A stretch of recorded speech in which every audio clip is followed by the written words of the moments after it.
Hey, what's up? My name is Eric Spencley, and today I'm going to show you how I transformed this old patio storage bin into this outdoor desk on Spencley Design Co. So I built this about 2 years ago, during my pre-YouTube days.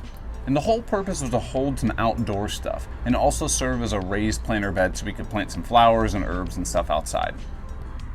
Now it did work pretty well, but we really don't even need it anymore. What we do need though is a small place to work outside so we can actually get some fresh air during this quarantine. So we're going to transform this into a small table. Let's get started. For the most part, this thing is in pretty good shape. There are some spots where it's obvious that the standing water got the best of the wood, but I'm honestly shocked that it stood up the elements as well as it did. The top was a raised planter bed and the soil was still great, so I'm going to save that for some plants in the future. After removing that OSB panel that served as the bottom, it was evident that the wood was still in pretty solid shape. Some of the panels that had moisture and dirt directly touching them looked a little rough, but it might just be dirt and not necessarily rot, which is pretty surprising considering that this is made from normal 2x4s and not anything that's pressure treated or cedar. I started off by removing pocket hole screws holding the structure together and was shocked to see how well some of the blue outdoor Craig screws held up. I'll show you a little bit more later, but honestly, it's insane. These things look brand new. I also wanted to point out that I used Titebond 2 and not Titebond 3 while making the storage unit.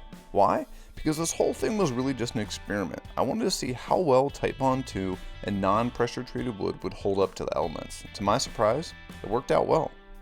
As you can see, I still had to bring the hammer out to break all these joints apart, and in some spots the wood broke before the glue gave way. I also think it's important to note that when starting this, I genuinely had no plan at all for what I was doing. Once I got to this step, I noticed the storage unit almost resembled a desk if I flipped it upside down and spun it around. Just don't get trapped behind your builds like I did. After the prison break, I swept up all the dirt and screws and was able to recover a large amount of them. This is what I was talking about earlier. Look how good these look after being outside, constantly exposed to moisture for about 2 years. Definitely going to reuse these.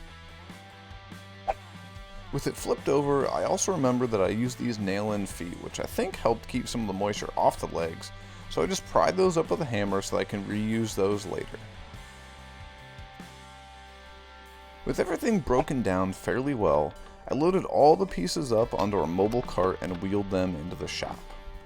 Oh, and I also needed to grab that main structure too. That was a little awkward to bring over the railing. So, back in the shop, I was left with this pile. It's unrealistic to think that I'm going to use all of this, but I need a better way to see what I have, so I threw everything on our mobile workbench and started to organize all the pieces together. I also decided to blow out this back panel and add all of these pieces to our stockpile too. So we've got all the pieces now broken down. However, I think some of them are not going to be useful, like these little tiny squares here. Trash. The other thing that's going to be complete trash is the bottom of the planter where all the soil rests on. That is just one giant sheet of OSB, so that's trash too. However, these planks here look like they're in really good shape, so I think we're actually going to make the tabletop out of these ones here, so we're going to save those. And over here we have the skeleton of the whole planter, which I think once we flipped upside down, it actually kind of looks like a table. However, we want to make it a little smaller, so we're going to go ahead and trim that down. I clamped a speed square to the side of the main structure to create a straight edge guide for my circular saw to ride along as I cut the stretcher down. My plan is to remove these two 2x4s on the right side and slide the legs over to create a smaller table size. Just be careful when cutting something like this though, because the pieces could bind the blade, or try to come crashing into your knee. I tossed a smaller segment I just cut off onto the workbench and removed some more pocket hole screws holding the 2x4s to the stretchers, and then used a hammer to break them apart. And now I'll admit, this deck stain that I used on this project looks absolutely awful, so I grabbed the random orbit sander to try to remove it, and while it did work, it was taking far too long, so I stepped up to the belt sander to finish the job. While I finish removing this horrible stain, I want to invite you to help us pick out a future project. Down in the comments, tell us something that you would like to see us build in the future. If we pick your idea, we will feature your comment in a future build video. So go ahead, pick anything that you want. And if you want to, send this to your friends and have them submit a cool idea too. Thanks! With all that stain removed, I move on to cutting the legs down to length. I marked out 30 inches and used a speed square to transfer that mark all the way across the leg. And while I don't really like my miter saw, it's the only thing I have that will cut this large leg down to size. I made sure to cut pretty slowly though to make sure that I don't bog down or bind the blade. I do think it's pretty interesting how woodworkers have strong preferences towards certain tools. I'd rather use my table saw for just about any cut rather than use a miter saw.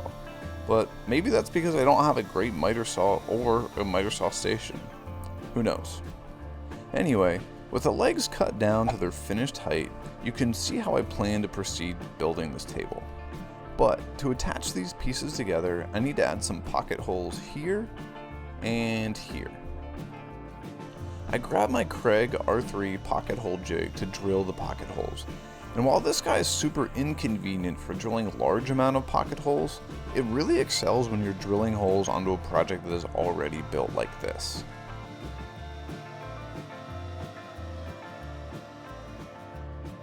I spread a little glue in the joint, pushed the pieces together, clamped everything nice and tight, and then used some pocket hole screws I recovered earlier to securely hold the two pieces together. And now you can see the overall shape of the table. And to make sure that the top sits nice and flat, I sanded down any uneven spots with the belt sander and then can move on to cutting the boards to make up the top. Like I said earlier, the table saw is my preferred cutting tool. So I grabbed my crosscut sled and started cutting off the ends of the slats where there wasn't any stain. I figured this was a heck of a lot easier than worrying about seeing a little line from the penetrating stain on the tabletop. While I trim these boards down, I want to invite you to check us out on Instagram at Spencley Design Co. If you're someone who enjoys seeing a lot of behind the scenes content and want to see projects before they make it here to YouTube, check us out. And if it's something you enjoy, consider following us, and as always, no pressure. To lay down the top, I first marked out the center of the table, which happened to be 12.5 inches, and I also marked the center on one of the slats at 2 3/4 inches. I slid both the speed square and the slat over until the two lines that I had just made lined up with each other and then clamped the square down. I laid down some wood glue where the first board is going to go and spread it evenly with a silicone glue brush. And here's where I made a mistake. Remember about 10 seconds ago when I told you to line those two marks up to one another? Well, apparently I forgot that and just nailed the board down however I felt like, which will cause the pattern to not be centered, but I can live with it since it's effectively a scrap project. And if you're enjoying this video so far, I'd really appreciate a thumbs up. That helps out our channel more than you know. Plus, it only takes about a second of your time and costs you nothing. As always, no pressure though, we're just really happy that you're here watching our video and supporting our dream. Oh, I also had a few spots where the boards didn't totally reach the edge, but I just glued and nailed some scrap pieces on there. And with the circular saw, I removed the bulk of the overhang. Truthfully, after I removed all of this excess, I kinda wish I would have kept some so the top had a little bit of overhang on the base. But I ended up cutting everything too close. Again, this is really just a fun experiment to see what I can do with this old wood and not really any exercise in fine furniture or anything. To get that overhang nice and even, I tossed a round over a bit on my router. This bit has a bearing on the bottom so it'll follow the shape of the table base and trim it down to the exact size. And what I really should have done here is used a flush trim bit and then gone back over with a round over bit, but you know, hey, I was just trying to get this thing done, to be honest with you. I know I'm going to get a lot of questions about what is attached to my router. So, what it is an edge guide that also has a dust extraction port on it. I'm not using the edge guide in this application, however the dust extraction port is collecting the vast majority of the chips. It's kind of hard to see in this clear shoot, but if you've ever used a router, you know how they spew sawdust absolutely everywhere. This thing is an absolute game changer. This bit was just slightly too small, so I had a small sliver of wood that got trapped between the cutting edges and the bearing of the router bit, but I could easily knock that off with a little sandpaper, no problem. I was a little bit worried with the tabletop not having enough support in some sections, so I elected to throw down some scrap pieces from where I trimmed off the tabletop earlier. Yes, this looks awful, but no one will ever see the bottom of the table, and the whole point of this project is to upcycle all this wood without having to use anything new. And now for the most time-consuming part of this project, flattening the tabletop. A lot of these boards had a little warp to them, and I wanted a moderately flat tabletop, so I just used the belt sander to try to do my best. And while I work on flattening the tabletop, I wanted to thank you so much for checking out this video. Spencley Design Co. is made up of myself, Eric, and my girlfriend Miranda. It's our dream to take our woodworking and content creation business full-time so that we can quit our day jobs. If you enjoy all the projects that we build and the content that we put out for free for all of you, we would really appreciate it if you considered subscribing to our channel and hitting that like button. We put out new project videos every single week, and we think you're going to love what we have coming up next. Also, inside our project videos, we like to throw helpful tips in that you might not know about. For example, do your sanding belts or discs ever look like this? Well, you can just use a stick of rubber, or even an old shoe, to clean all that junk off the sandpaper. Just run the sander as you normally would, but press the rubber stick into the sandpaper, and through some sort of magic, it becomes clean, which will prolong the life of your sandpaper for sure. No pressure, but come on. Does that one make you want to give us that thumbs up or subscribe now? The only bad thing about using a belt sander is that it tends to leave a lot of scratches. Plus, I wanted to remove this ridge from the roundover bit that was left on top, so I grabbed my random orbit sander to finish the sanding. It was finally finished raining outside, so I could open up the garage door before I awkwardly flipped this table over.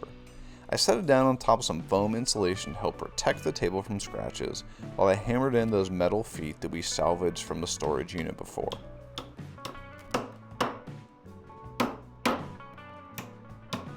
To finish this, I'm using some thick water-based polyurethane.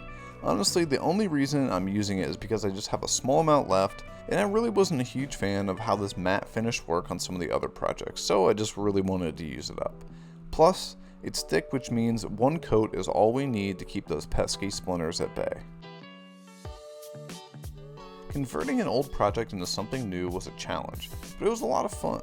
I know this is not an heirloom quality piece, but it's pretty cool to see something that we no longer have a use for turned into something that we really needed.